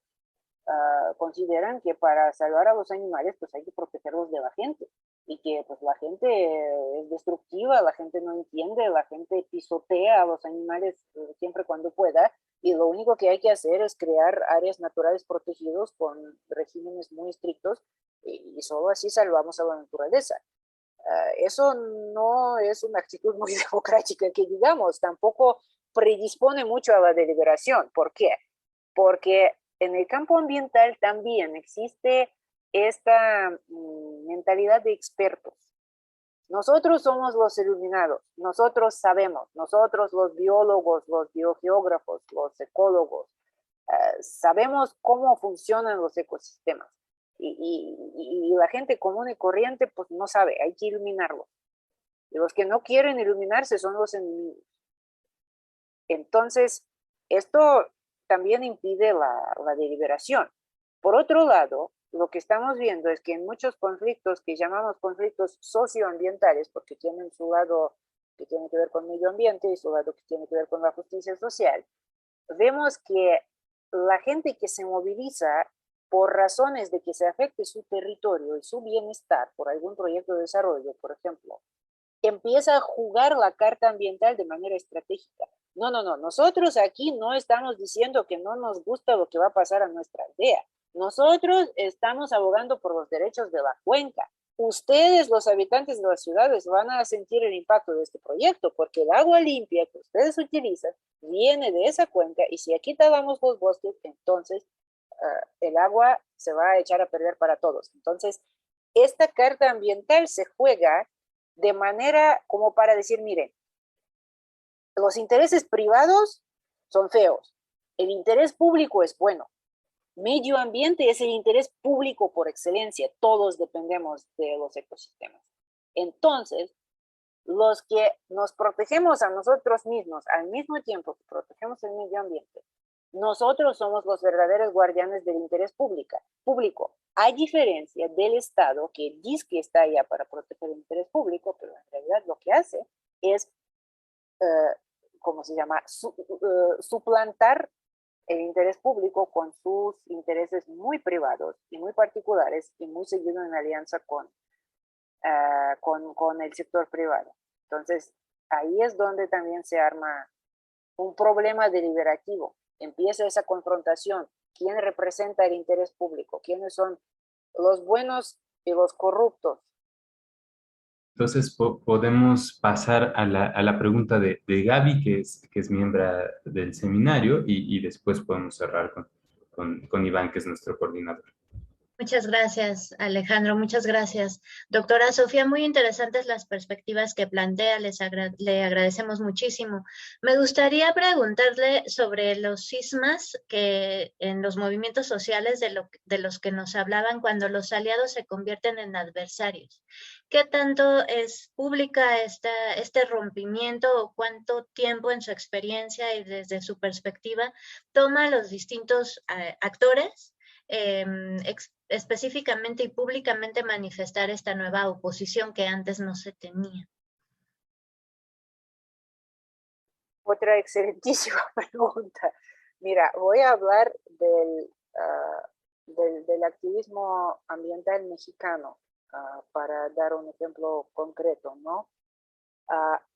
Una de las cosas que verdaderamente es una de las principales causas de cismas dentro de los movimientos sociales es la actitud hacia las estructuras de los agentes del Estado. ¿Colaboramos o no colaboramos? Es muy interesante que esta pregunta surge casi con igual fuerza en las sociedades que han tenido las experiencias no democráticas muy largas, donde hay un periodo cuando el movimiento pro-democrático en realidad es súper diverso y lo único que une a todos los miembros de este movimiento es que este régimen ya caiga, que este régimen ya se vaya. Ya no queremos más de esto.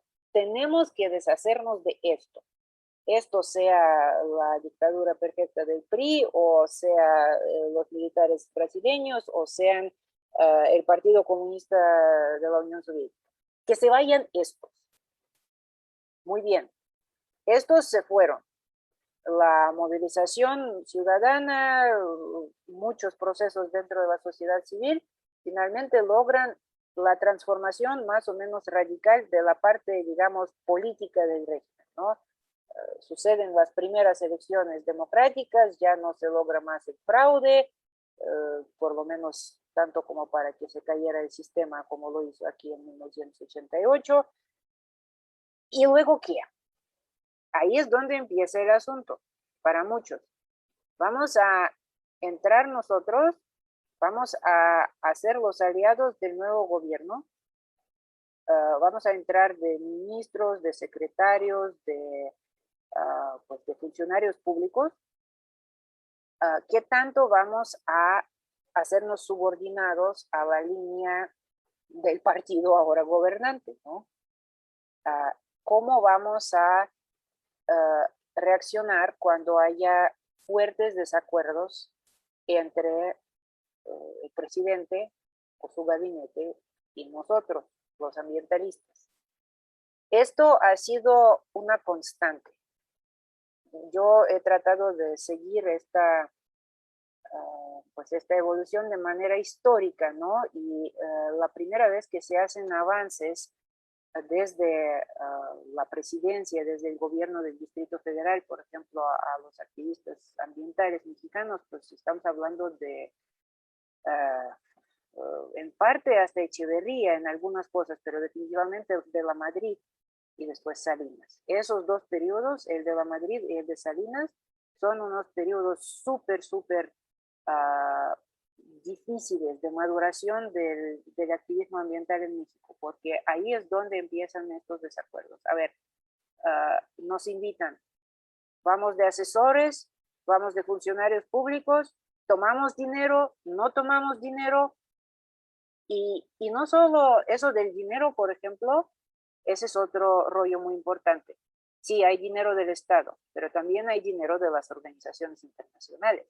Cuando empiezan los procesos de democratización es cuando las fundaciones internacionales para la promoción de la democracia se fijan en esos países democratizantes que quieren hacer, quieren apoyar a la sociedad civil. Empieza el encuentro de los activistas que antes existían con recursos quizá muy limitados. De repente se puede conseguir becas del Fondo de Conservación, de Greenpeace, de lo que sea. Entonces, ¿Qué pasa? Estas organizaciones internacionales y también intergubernamentales grandes tienen sus propias agendas. Nosotros tenemos que presentar proyectos para que nos den becas. Nosotros tenemos nuestra agenda. ¿Qué tanto vamos a modificar nuestra agenda para que compagine con la suya y para que nos den dinero? ¿Qué es más importante, que nos den dinero o que nosotros conservemos nuestra autonomía? Esa cuestión de autonomía en los movimientos sociales siempre es clave. Y ahí es donde se dan broncas fuertísimas. Y ahí es donde se dan cismas. Y la gente no se olvida de eso. Te van a decir, mira, es que cuando estábamos en este caso, este tipo tomó dinero de este corrupto petrolero, quién sabe qué, y esto no se olvida, ya, tachado. Pasó al otro lado. Este se vendió al sector privado. Este se vendió al gobierno. La gente habla en estos términos. Y primero, esta gente estaba trabajando juntos, pero cuando llegan nuevas tentaciones, la gente empieza a darse cuenta quién es quién. Son pruebas de fuego para los activistas. El dinero y el poder político. Digo, no es ninguna sorpresa, ¿no? Pues para cualquier ser humano son cosas fuertes. Pero es bien sabido que una de las maneras de, ¿cómo se llama?, disipar la acción colectiva, y eso se utiliza mucho por los promotores de los proyectos, pues ¿qué vamos a hacer con los activistas, no? Pues a ver a quién podemos comprar, a quién le podemos ofrecer un puesto con un buen salario, un paquete de beneficios, a quién le podemos ofrecer el puesto en un lugar donde ella o él va a pensar que va a promover su agenda, pero en realidad poco a poco les vamos restringiendo para que no nos haga bronca. Todo esto se utiliza. ¿Cómo neutralizar al adversario, ¿no? Desde el Estado, desde el sector privado. Se da esto mucho. Y entonces ahí se dividen los radicales, los puristas, los que dicen, mira, finalmente no hay dinero limpio, algo de dinero vamos a necesitar, eso no quiere decir que estamos vendiendo nuestra alma, pero ¿sabes qué? Pues tampoco nos vamos a quedar en una oficina de una sola recámara con tu esposa haciendo todos los mandados y una pequeña computadora, ¿no? Necesitamos más que esto. Esto es muy importante. La otra cosa que también ha sido clave, y ahí se hicieron fisuras muy profundas, es la cuestión del apoyo social. ¿Cómo vemos a las bases, a la gente que no son activistas ambientales por profesión? ¿Qué son? Son sujetos para ser iluminados, educados, son gente que tiene experiencias en las que nosotros tenemos que fijarnos porque ahí hay conocimiento que nos falta a nosotros. ¿Cómo trabajamos con esta gente? ¿Venimos a imponerles programas y proyectos desde arriba o estamos escuchando lo que nos dicen desde abajo o alguna cosa de por medio? Todo eso. Y muchas otras cosas, pero yo creo que esas tres, el tipo de apoyo social, la relación con las bases, el dinero, el poder político, probablemente son los tres principales para los ambientalistas, por lo menos. Muchas gracias, doctora.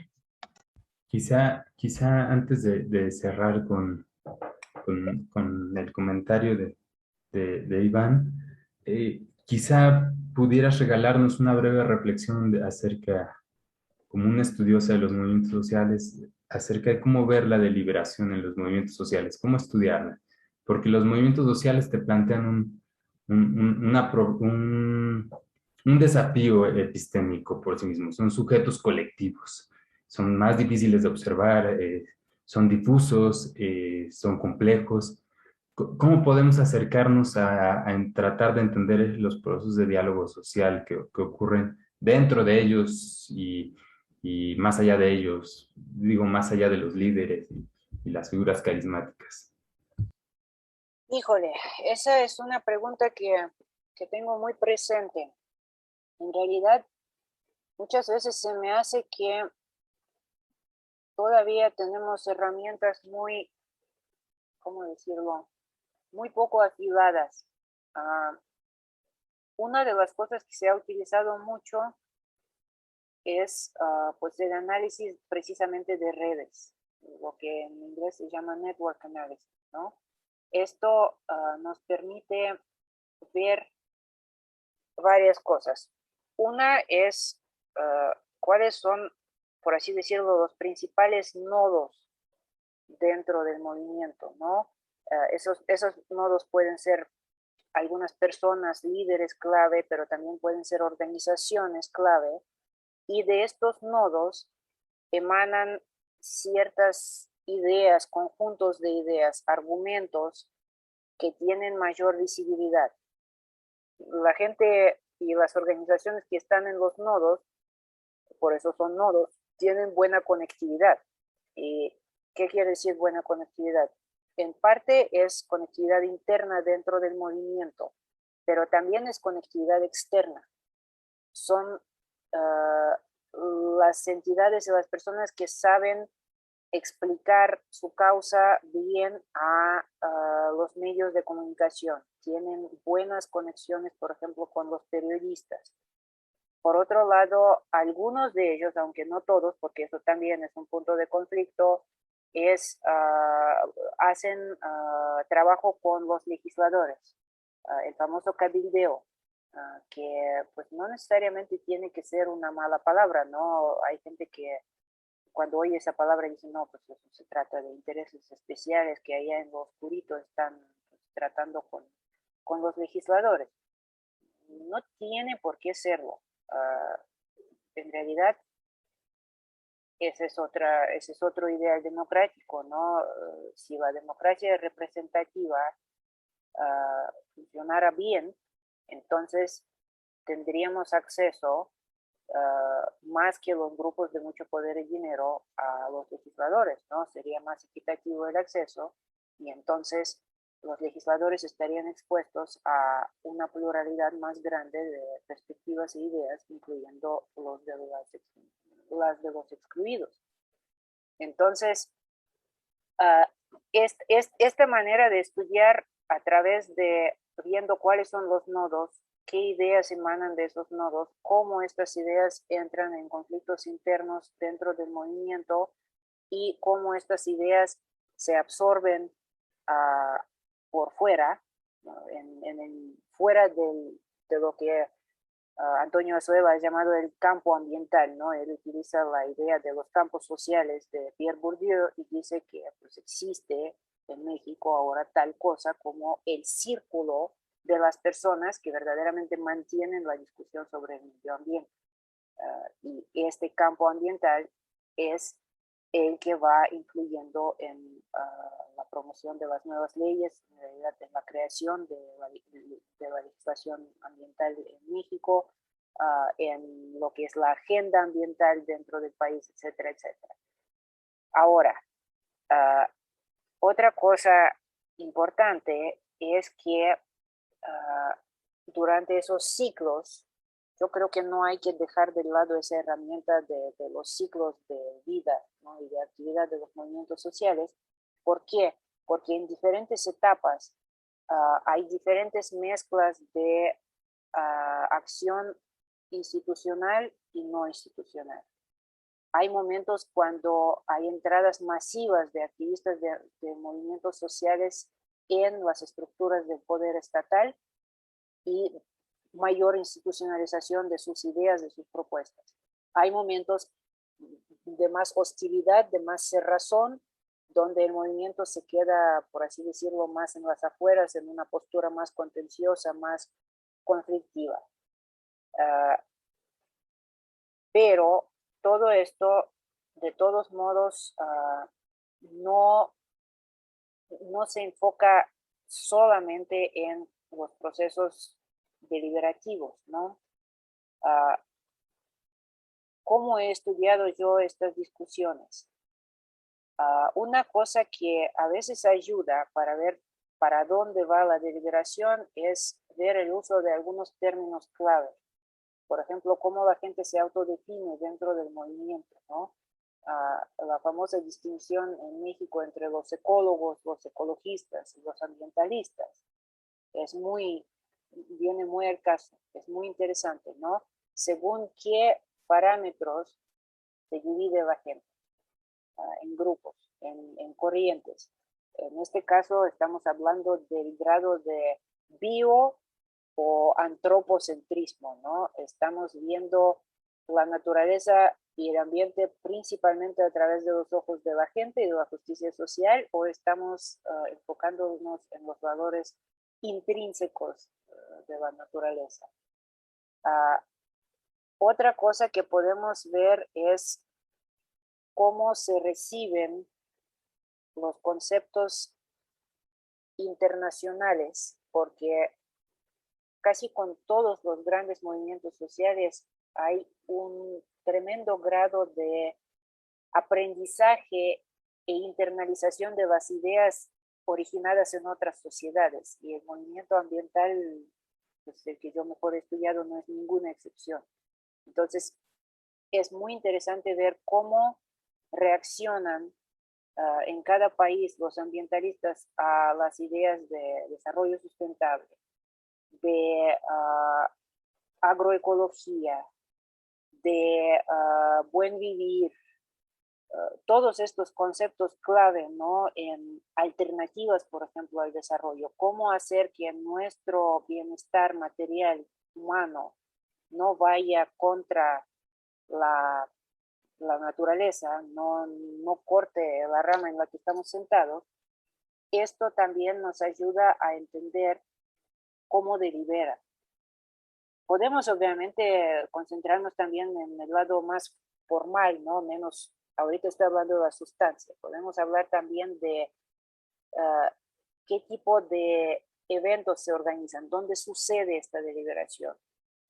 Una cosa que ha caracterizado este periodo muy productivo, muy interesante de los 80 y parte de los 90 han sido los foros, grandes encuentros también les llamaban, ¿no? Donde se trataba de unir a todas las corrientes en enormes discusiones programáticas de los que salían documentos tipo manifiestos, ¿no? O documentos con contenido político, no solo ambiental, y donde se trataba verdaderamente de tomar pues un poco en cuenta todo lo que está pasando en la diversidad. Estos han sido ejercicios deliberativos, definitivamente, pero todo el mundo sabe cuánto tiempo y esfuerzo cuesta esa deliberación, y mucha gente luego cuestiona qué tanto nos deja. Muy bien, entonces este es el documento que produjimos, pero ya la mitad de nosotros nos peleamos con el punto 5 y este que era el autor del punto 10 parece que ha cambiado completamente de color, se fue para el otro lado, entonces ¿qué hacemos con el punto 10? Eso también sucede, ¿no? Entonces, a veces, digo, yo verdaderamente, yo misma como investigadora y como persona, como ciudadana, sigo muy ambivalente en cuanto a qué tanto nos pueden rendir los procesos deliberativos.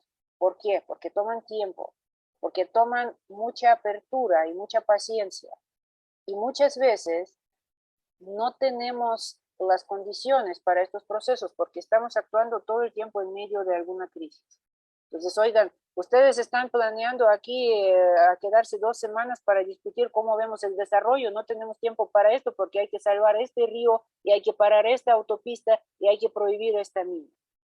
Entonces, esto es un problema que tenemos tanto en la sociedad civil como en el Estado, el problema de bomberazos, de que muchas veces en vez de hacer cosas de manera proactiva, decir vamos a planear, vamos a ponernos de acuerdo, crear consensos a dónde queremos ir, estamos reaccionando a las crisis. Oigan, eso, lo que sucedió no debe volver a suceder nunca. ¿Qué hacemos para que no suceda? Oigan, este proyecto que proponen no va porque es horrible. Entonces, pero el plan grande, ¿cuál es? ¿Estamos de acuerdo sobre algún plan grande? ¿O cada quien tiene su plan y nada más hacemos alianzas para oponernos a tal o cual parte? está difícil, está muy complicado. Está muy difícil, sí, en efecto nos dejas con, con muchas más inquietudes y creo que esa es una muy buena señal. Hay una pregunta última que nos hacen llegar desde Facebook, de parte de Alan Daniel Mosqueda, que amablemente sigue la transmisión, y dice, ¿hay alguna estructura sugerida para entablar espacios de diálogo entre diversos actores pertinentes para el tema de la deliberación? Me gustaría completarla con un poco de vigencia y preguntar, ¿qué hay, por ejemplo, de las consultas tan de moda hoy en Sí. día como estructura? ¿Favorecen? ¿No favorecen? ¿Qué podemos esperar de ellas en términos de movilización social y deliberación? Híjole, vaya, se nos está acabando el tiempo. Eso de las consultas es todo un rollo. Pero no quiero nada más hablar de las consultas, ¿no? Porque los espacios de diálogo, ahí es donde entran diferentes tipos de gente. Yo ahorita estoy participando en algo que se llamó Laboratorio de Resolución de Conflictos Socioambientales. Esta idea fue una idea conjunta del Centro Mexicano de Derecho Ambiental, CEMDA, y de la Universidad Iberoamericana. Y ahorita los que formamos parte, los socios de este laboratorio, pues en realidad no somos ni puramente gente de CEMDA ni gente de la Ibero, aunque esas dos están representadas, pero la idea era juntar a la gente que de algún modo, como investigadores o como prácticos, mediadores, tuvieran que ver con conflictos socioambientales. Y ahí es donde empezamos toda esa discusión. En lo que estamos parados, somos gente muy diversa, pero yo creo que después de 1 año y medio de existir, estamos de acuerdo que todos pensamos que conflictos pueden ser productivos. ¿Qué quiere decir un conflicto productivo? Es un conflicto que no solo destruye, sino también construye. Hay todo un marco teórico europeo adoptado por algunos investigadores mexicanos sobre la productividad social de los conflictos. En grande quiere decir que si el conflicto, por ejemplo, logra visibilizar un problema público y meterlo en la agenda donde antes no estaba, esto es algo productivo, es un producto, ¿no? Nos hemos enterado de algo por este conflicto, de lo que valía la pena enterar. Empezó la discusión en diferentes niveles sobre lo que necesitábamos discutir. Puede que el conflicto produzca cambios duraderos en cómo se ve y cómo se administra un territorio. Pueden surgir nuevas leyes, nuevas reglas de uso de suelo, pueden surgir nuevas agrupaciones ciudadanas. Muchas veces lo que hace a la gente organizarse cuando la gente no lo ha hecho antes es precisamente una amenaza a su medio ambiente. Eso es una potentísima, ¿cómo se llama? Un muy potente fomentador de acción colectiva. Cuando la gente siente que su territorio, su medio ambiente, tanto social como natural, está amenazado, ahí es donde se empiezan a producir nuevas identidades. La gente de repente dice, no, es que nosotros somos de aquí. ¿Qué significa ser de aquí? ¿Cómo es este lugar? ¿Qué es este aquí? ¿Cómo lo queremos ver?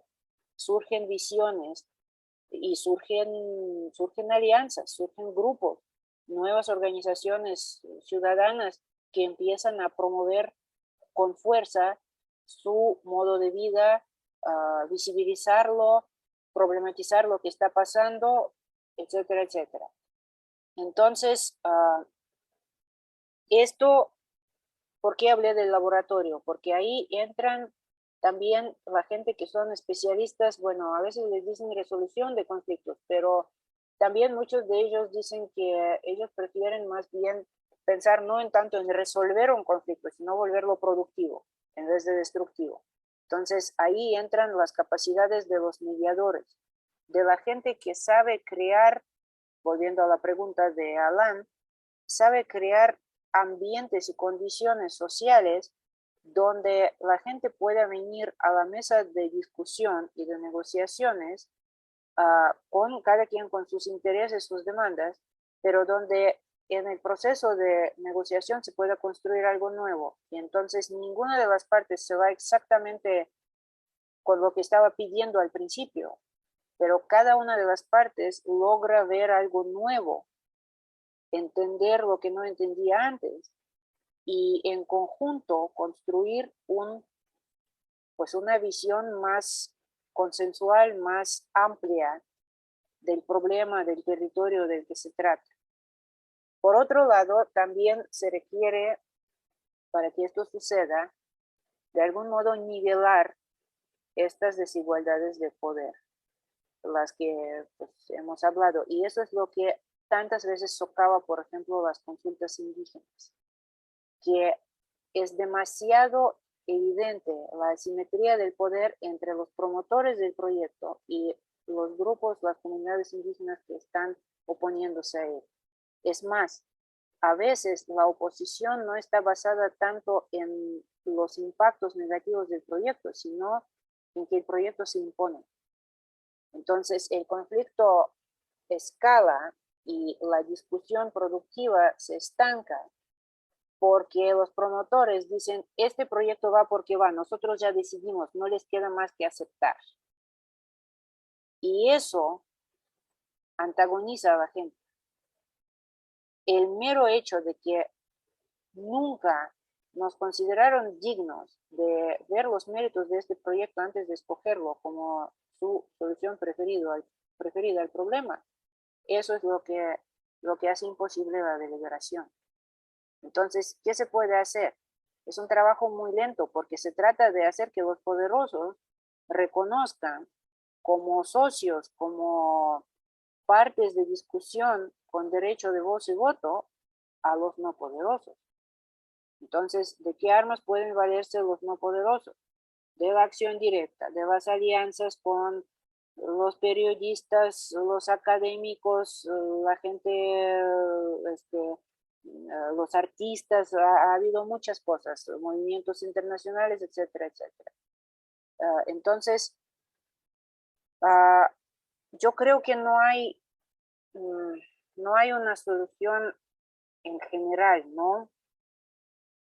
Yo creo que los espacios de deliberación que funcionan, en realidad, quizás son más excepción que regla.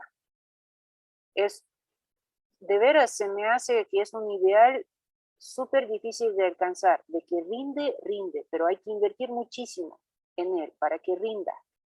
Hay que estar preparadas y preparados a invertir y a darle tiempo. Y eso de darle tiempo, pues nos cuesta mucho trabajo.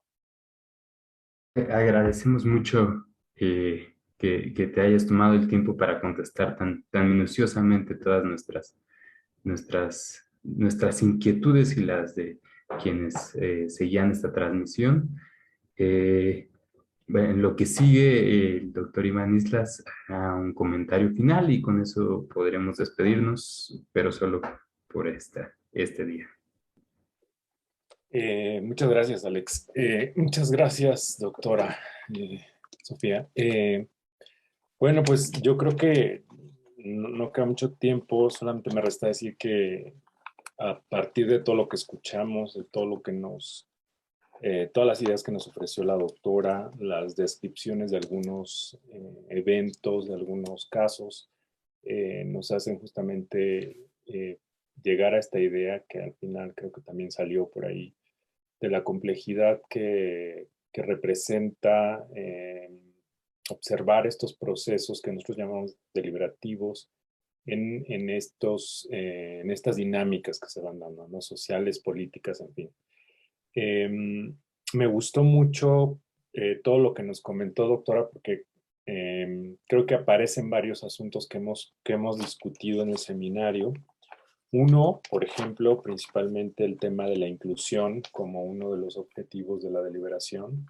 Desde la literatura de la deliberación aparecen varios objetivos, ¿no? Y uno de ellos es la inclusión. Este también está conectado a otro asunto medular que también la literatura de la deliberación ha registrado, que es el asunto de la legitimidad.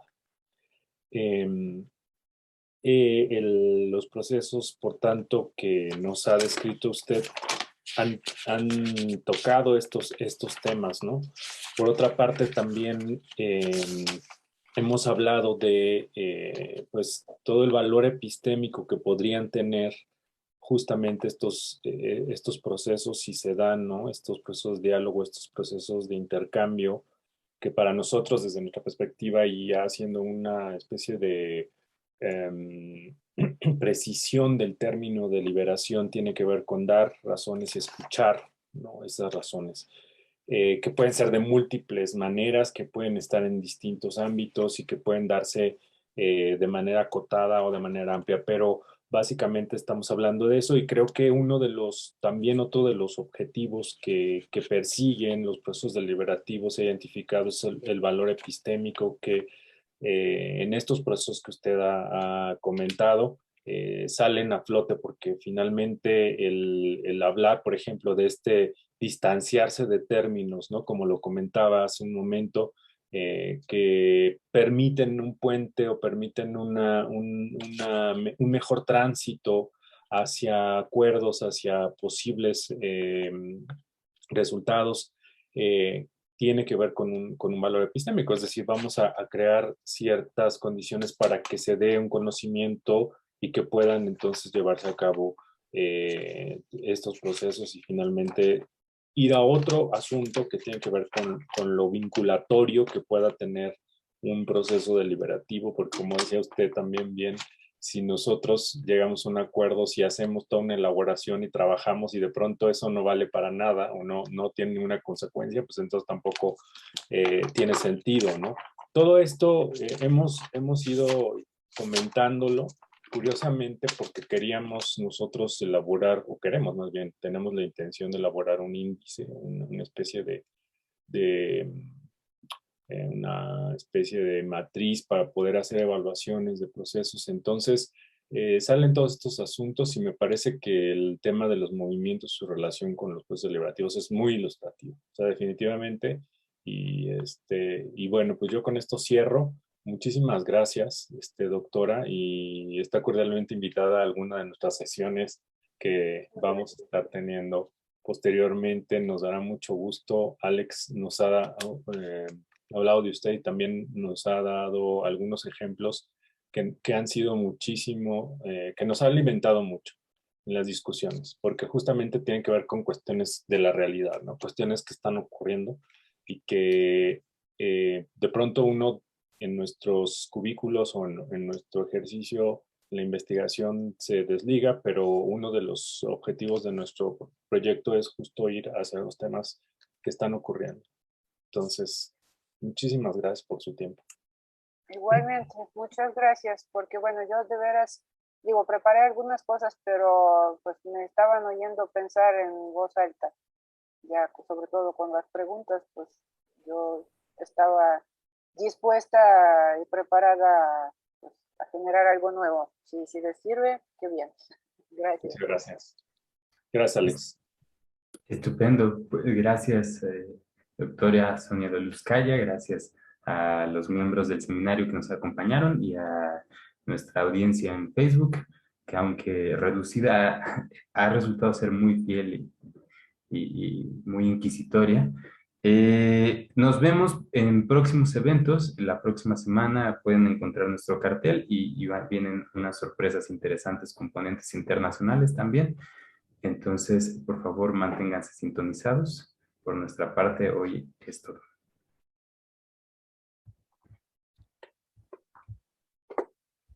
Muchas gracias. Nos despedimos entonces. Buena suerte con el proyecto. Muchas gracias. Hasta luego. Gracias. Gracias a ti.